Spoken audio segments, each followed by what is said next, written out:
Garuda Express, an international courier service.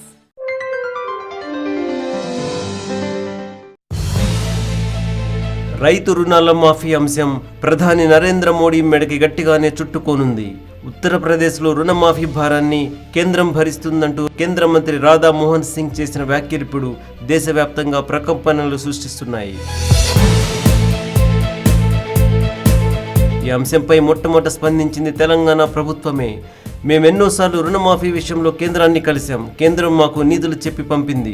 ఉత్తరప్రదేశ్లో మాత్రం రుణమాఫీకి కేంద్రం సహకరిస్తామంటోంది. ఇదెక్కడ న్యాయం అంటూ తెలంగాణ మంత్రి కేటీఆర్ మండిపడ్డారు. మరోపక్క జనసేన అధినేత సినీ నటుడు పవన్ కళ్యాణ్ ట్విట్టర్లో మోడీ సర్కార్పై ఆగ్రహం వ్యక్తం చేశారు. తెలుగు రాష్ట్రాల్లో రైతులకు రుణమాఫీ చేయాల్సి ఉందని, ఈ విషయంలో కేంద్రమే రాష్ట్రాలకు అండగా నిలవాలని డిమాండ్ చేశారు ఆయన.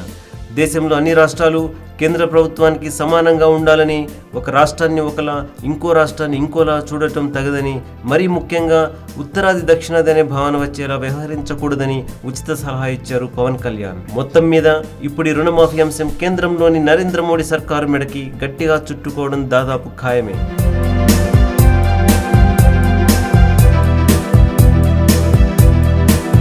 రుణమాఫీ అంటే ఆషామాషీ వ్యవహారం కాదు.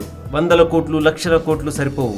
దేశవ్యాప్తంగా రైతు రుణాల్ని మాఫీ చేయాలంటే లక్షల కోట్లు కావాలేమో.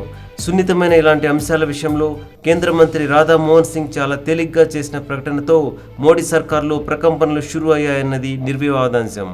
ఇటీవల ఉత్తరప్రదేశ్లో జరిగిన ఎన్నికల్లో అధికారం దక్కించుకున్న బీజేపీ ఇప్పుడు అక్కడ రుణమాఫీ చేసి దానికి కేంద్రం నుంచి నిధుల్ని రాబడితే ఇతర రాష్ట్రాలు ఊరుకుంటాయా?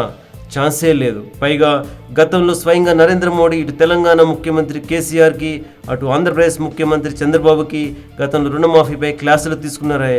అందుకే మోడీ ఇప్పుడు భలేగా ఇరుక్కుపోయారు. మరి ఈ రుణమాఫీ గండం నుంచి మోడీ ఎలా గట్టెక్కుతారో వేచి చూడాల్సిందే. హాయ్ యోయో వ్యూవర్స్, సబ్స్క్రైబ్ చేసేటప్పుడు అక్కడ ఉండే గంట సింబల్ను ప్రెస్ చేయడం మర్చిపోవద్దు.